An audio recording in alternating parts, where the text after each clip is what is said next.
Yeah. Let's go. We just gotta go hard. I go the hardest. I bring the pain. Not what you used to. It's all part of the game. Yeah. I just gotta go hard. I just gotta go hard. Go hard. Go hard. From the field to the film room to the war room, we've got you covered every step of the way as the road to the draft starts right now on BGN Radio. Hello and welcome to another episode of the BGN Draft Show. I'm your host, Shane Haff. You can follow me on Twitter and YouTube at Shane Haff NFL. I'm joined today by my co-host, fellow draft enthusiast Deibs. Give him a follow on Twitter at Mr. Crockpot. Be sure to check out his podcast, Party on Broad. Deibs, how are you doing tonight? What is going on, man? Always a pleasure talking shop here. Amazing stories this weekend. Even better matchups here coming up this weekend. Wow, what a slate of games to talk about. Absolutely. We told you last week wasn't great, and then it turned out to be great, but there's some good matchups this weekend. We had to argue a lot about what was going to be the game of the week, but yeah. I'm also joined by my co-host who commandeered the game of the week because he's a Notre Dame fan. It is Mark Henry Jr. Give him a follow on Twitter at Mark Henry Jr. _. Be sure to check out his Tough Cover radio show every Saturday. Mark, how are you doing tonight? I don't want to bury the lead. We'll talk about that when we get to game of the week. That is a bold accusation is what I'd say first. Number two, since we said it off the top, there is more ranked matchups this weekend than there's ever been in the history of September in college football. It's the biggest September Saturday in the history of college football, and I will not be at home for any of it. It's unfortunate for Mark. Hopefully you got YouTube TV on the phone there. You can watch it on the go. Be a lot of phone watching. Yeah.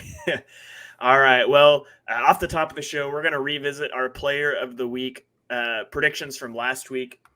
Deibs had running back Audric Estime from Notre Dame. He racked up 176 yards and a touchdown on 20 carries. Mark took quarterback Michael Penix Jr. out of Washington, who went 27 of 35 passing for 473 yards and 4 touchdowns. I took quarterback Shedeur Sanders from Colorado, who went 38 of 47 passing for 348 yards, 4 touchdowns and an interception, leading his team over Colorado State in overtime. Unfortunately, for the second week in a row, we decided we're going to call this a wash. I don't know how they all had great weeks. I don't know how you compare those guys against each other. So we're all going to give ourselves 1 point on our 2-1-0 scale there. I promise we're not going to just call them a wash every week. But these last 2 weeks, all I can say is we're pretty good at this. So, we'll see if we can keep the hot streak going here. So we'll get to some Eagles player of the week we'll get to some player of the week predictions here in a little bit. But first, we're going to talk about some Eagles targets that you guys can keep an eye on this weekend while you're watching college football.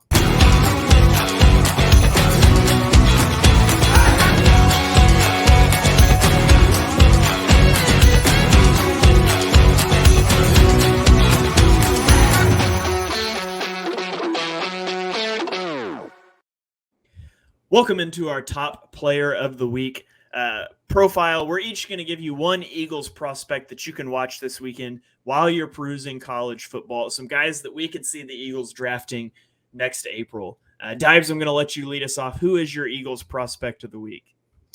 I've already touched on a lot of safeties and stuff, but this week I want to go to the opposite side of the football field. I want to talk about a wide receiver in Troy Franklin.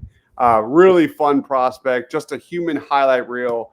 This guy has some unbelievable ability to contort his body, go above and beyond, make contested catches in high difficulty situations.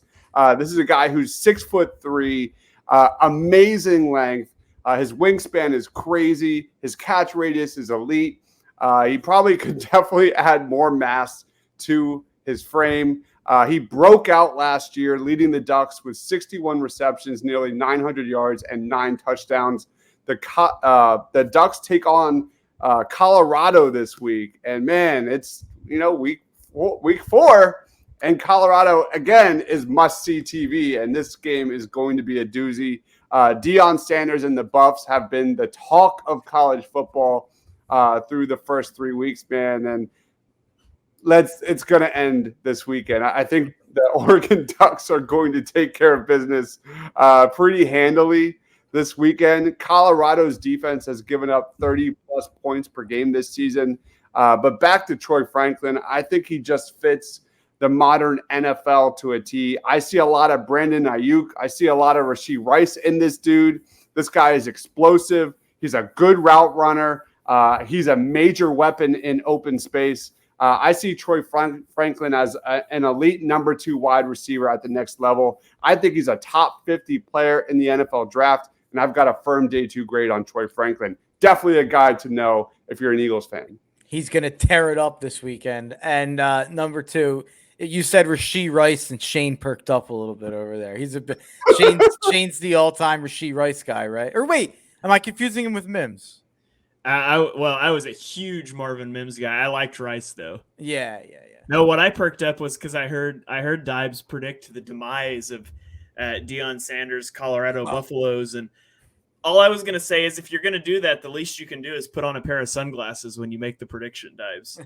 Well, they got a lot of injuries, man. It's unfortunate that Travis Hunter is going to be out a few weeks. Yeah. They've got a couple other injuries as well, but I just don't see any way the Buffs can contain that Oregon offense, man. That is an elite offense. Well, neither does Vegas, because as we're recording this, it's a 21-point spread in favor of the Oregon Ducks. Yeah.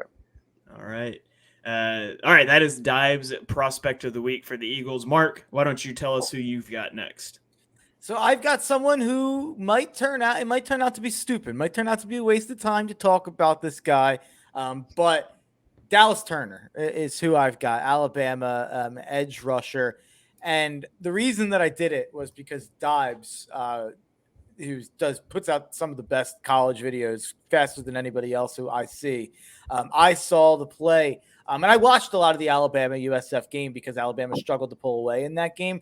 But Dallas Turner jumped off the screen on a couple plays, and especially on one play that Deibs posted. He dropped back in coverage, and the USF quarterback scrambled towards the sideline, and the dude covered half the field to get to him and to throw him out of bounds before he could throw the ball away or make a play with the ball. It was scary Will Anderson type stuff. And that's the comp. I like Deibs said off air. It's 6'4", 240, same exact build. I mean, he has the Will Anderson build. And this is a guy who was ready to play right away at Alabama. He was a huge prospect, stepped right in, 10 tackles for loss as a freshman. I think he had 8.5 sacks as a freshman. A little bit of a down year last year. Only 8 tackles for loss and 4 sacks in the first 2 weeks. Didn't put a lot of tape up. Didn't look incredible against Texas. But I think people let that affect way too much of his draft stock, because I looked at some mock drafts. He's fallen outside of the top 20. In one of the mock drafts, CBS Sports, he was outside of the first round. That's insane. This guy's a top 5 to 10 prospect, in my opinion. But hey, we've seen crazier things. We've seen guys like Miles Murphy fall almost all the way out of the first round. But he made up for it. 2.5 sacks, 2 tackles for loss against USF. I think Dallas Turner is going to have a big rest of the season. And even if Alabama is not the national title contender they usually are, I think Dallas Turner will show up and show out. All right. Any thoughts on him, Deibs? I don't think anybody questions his talent. It's just the production. There's been far too many, lapses of production when it comes to Dallas Turner. I want to see him do what he did last week. Get into the backfield, get sacks, force a fumble every week. I want to see him be just a monster. We saw it with Will Anderson. He's not Will Anderson. But I do think he will crush the draft process. I do think he will be a first rounder. No question. Yeah, and the difference really between him and Anderson is that he's not a good run defender. That's kind of the concerning thing with Turner. He's a pass rusher, and the production isn't all the way there. He's not generally the type of guy I'd love, but you watch him on tape, and the dude looks like a tight end. Like he moves like a tight end. I mean, he is just a serious athlete with serious build, and it looks like when he puts it together, it's truly special. So that's that is the type of guy that I do buy in on, where you do the special traits are obviously sitting right there. Yep. All right, and that brings us to my Eagles target of the week. It is a guy the Eagles will never draft because he's a safety, but we can dream because it's September. It is Cameron Kinchins from the University of Miami. I just think he's such a good football player. And he's got a nice story. 3-star recruit. He broke out in 2022 as a sophomore. He is 5'11", 202 pounds. In 2022, he had a 90.7 PFF coverage grade, which led all safeties. His 6 interceptions were tied for the most in the Power 5. He had 6 pass breakups, 59 tackles, and 1.5 tackles for loss. He can really do it all. He's excellent in coverage. He reads routes. I think he reads quarterbacks really well and triggers downhill with speed to disrupt plays. Like, he's kind of your free safety mold, not because he's not physical. He shows physicality as a tackler. He's not afraid to come downhill in the run game, but you want him in that free safety role because you don't want this guy manning tight ends. He's at his best playing with his eyes on the quarterback and breaking on throws and routes. He's so good at that. As for his weaknesses, he's overly aggressive at times. You can see him get burned deep at times because he's triggering downhill to try to make plays. He gets a little out of control as a tackler at times, so he'll miss some tackles going for big hits. But those are that's such like nitpicky weaknesses. He is such a good football player. Cameron Kinchins is going to be a first-round pick. The Eagles aren't going to take him, but they should definitely think about it. Who is the last safety that the Eagles drafted in the first 2 rounds? Jaquan Jarrett. It is Jaquan Jarrett. Did Nate, and by the way, who did I just gave it away, but who did they draft the year before? I don't know. Nate Allen. Nate Allen. Yeah. Did Nate Allen and Jaquan Jarrett make Howie Roseman think that safeties are just, they stink? Like, was he just like, all right, like, I tried. Like, sorry. Ironically, Miami plays Temple this weekend. I'm not sure Miami's going to be able to keep up with that amazing Temple offense. Hey, they got the tush push going. Ever since the Eagles drafted those guys, like, nope, we're gonna stick with UDFAs and guys we can trade a 6th-round pick for now. Yeah. Howie's like, safeties are overrated. Yeah, Miami also has another safety in James Williams, who will probably be a day 1, day 2 pick, who's 6'4", just ridiculous hybrid safety prospect. So yeah, can you imagine having 2 good safeties? I can't even imagine. Another fun fact: did you guys know Nate Gary was drafted as a safety? I did know that. Nebraska. That's insane to me. That's insane to me. Yeah, he was a safety. You see safeties move to linebacker, but usually they're like good in coverage and a liability in the run. He moved from safety to linebacker, and he stunk in coverage, and it never made sense to me. Yeah, that's insane. West Virginia had a guy, I can't remember the name now. It's been in the last year or two, though, that a guy that played he played linebacker at West Virginia, and he moved to safety in the NFL.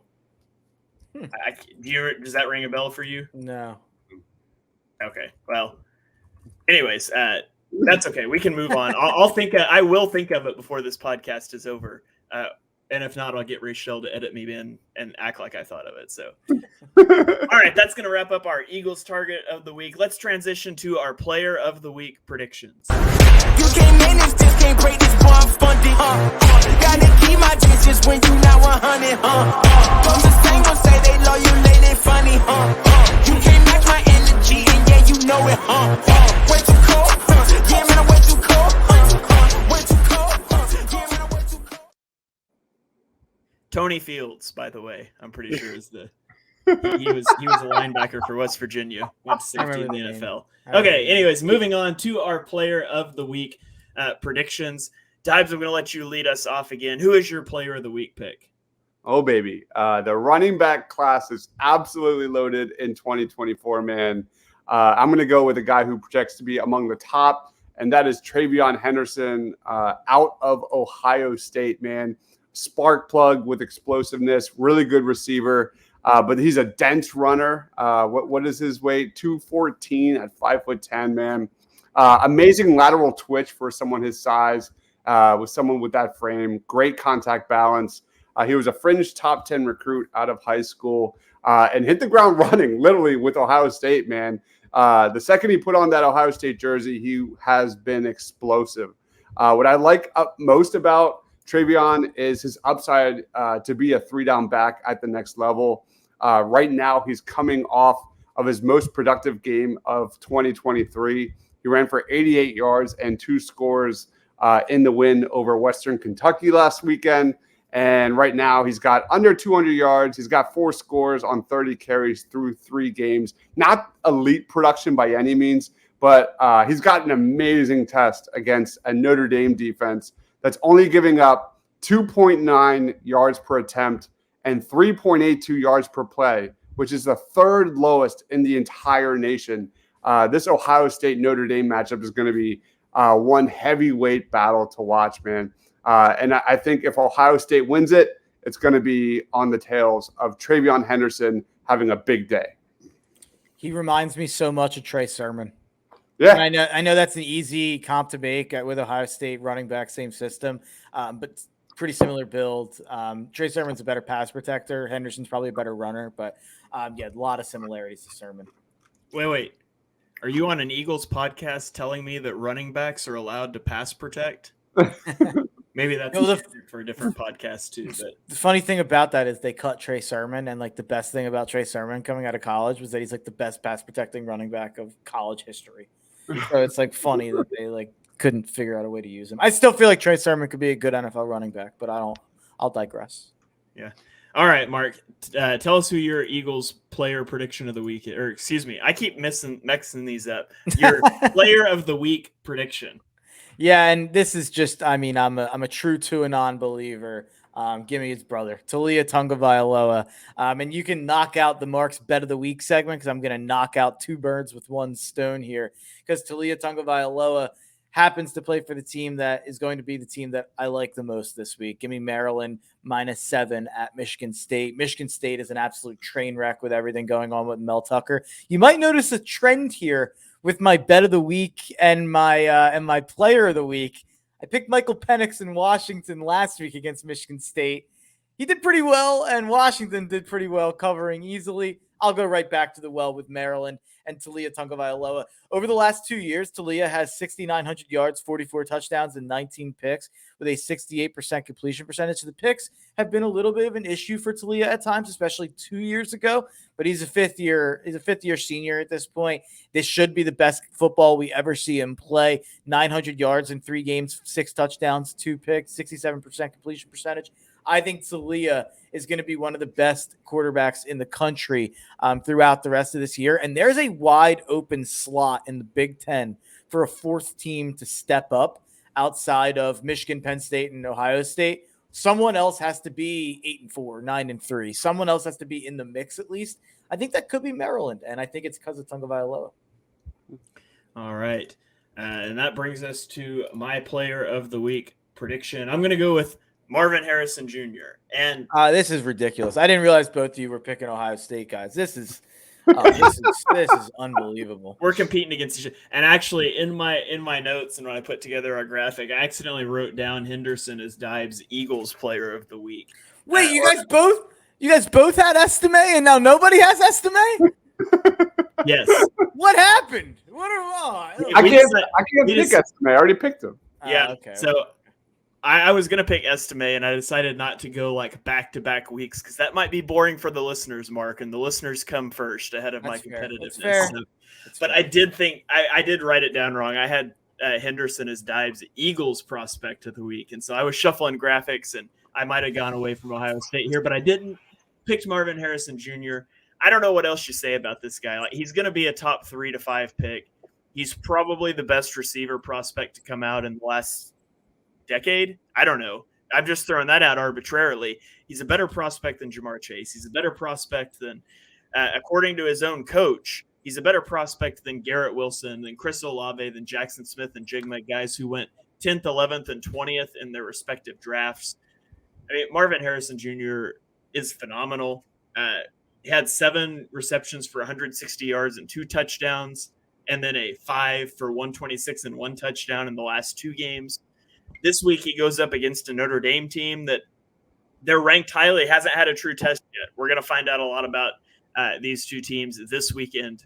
More on that later. As we spoiled up top, Mark guided us to that game as the game of the week.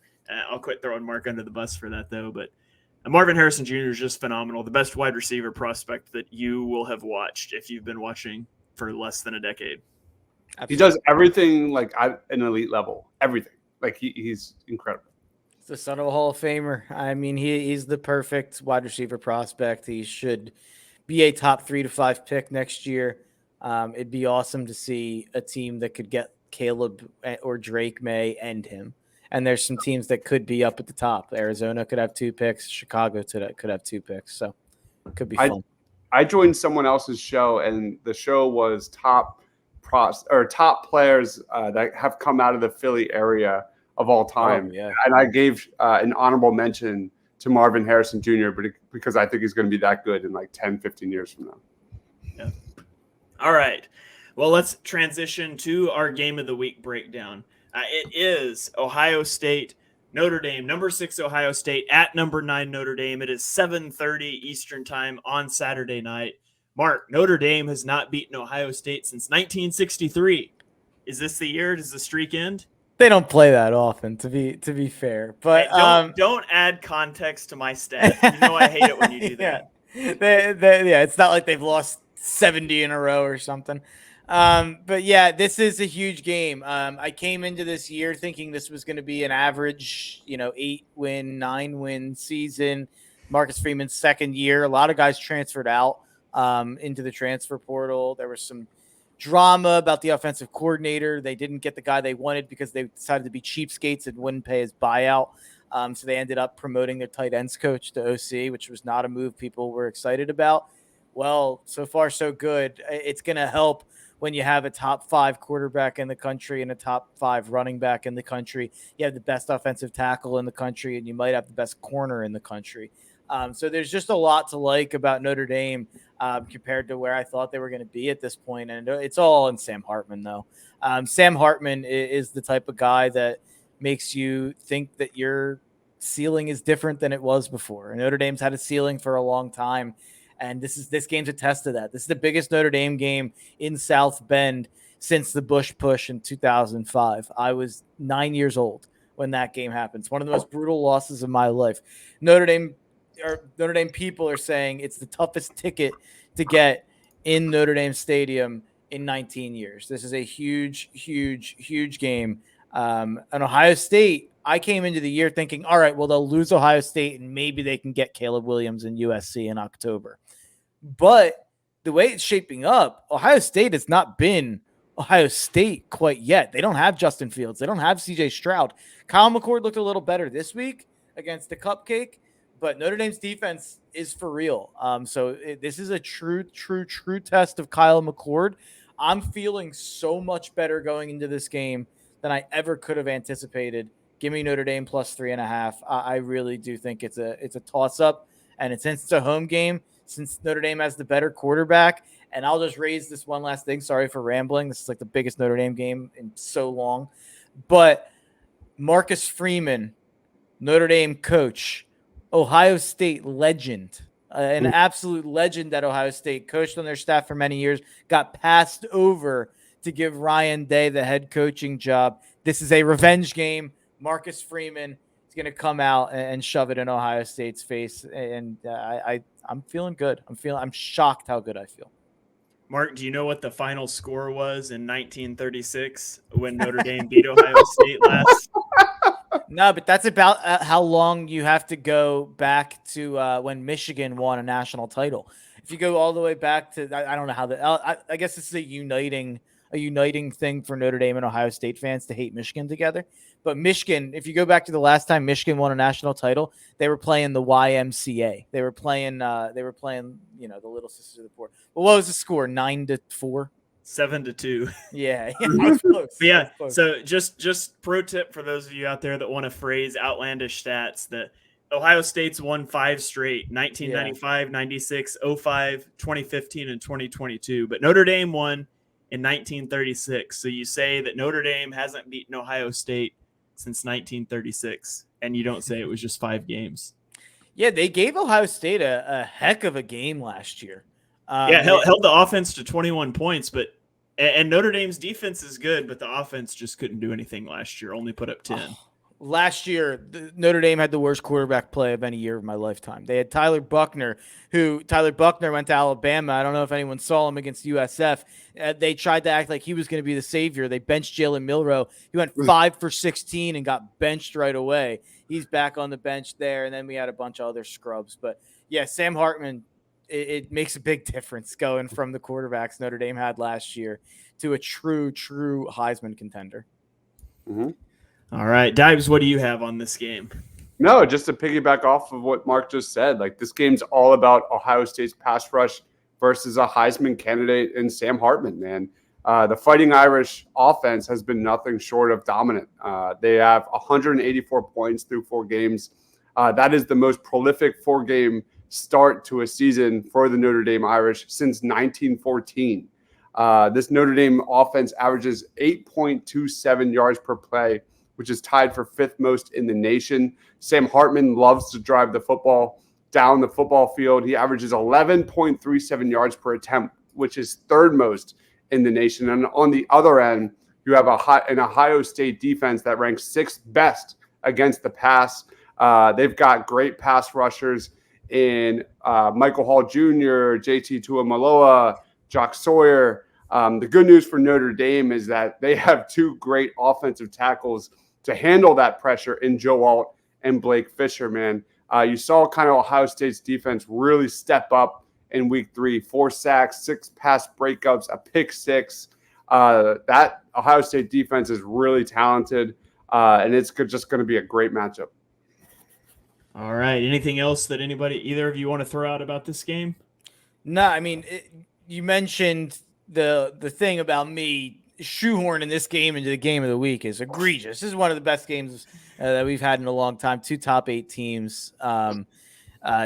Short spread. But I do just want to mention some of the other fantastic games this weekend because it is such an incredible weekend of games. You have Penn State, Iowa to stick in our region, Colorado, Oregon, which we already mentioned, Florida State, Clemson, which short spread there. Florida State only a 2.5-point favorite. Oregon State, Washington State's a ranked matchup. You have Ole Miss and Alabama, which Alabama's down, but that's still a ranked matchup. UCLA and Utah, which is a ranked matchup.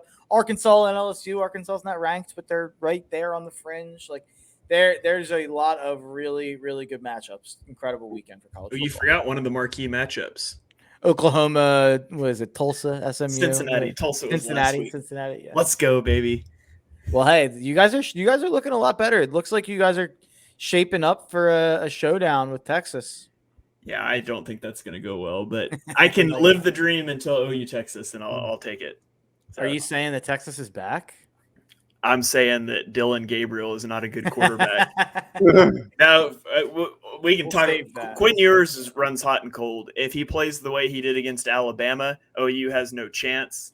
I don't know why I'm talking about a game that's several weeks from now, but if he plays the way that he did against Wyoming last week, they got a great chance. So he's just kind of hot and cold, and hopefully OU catches him on a cold one. But that's several weeks down the road. It probably won't even be the game of the week when we get there because OU might go lose to Cincinnati this weekend. Who knows? But thank you guys for joining us for this episode of the BGN Draft Show.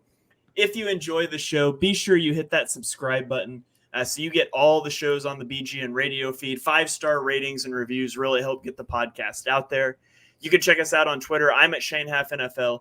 Dibes is at Mr. Crockpot. Puts out so many shorts and videos and things. It's insane. Go follow him. Mark is at Mark Henry Jr. _. We will catch you guys next week for another episode of the BGN Draft Show. Yeah.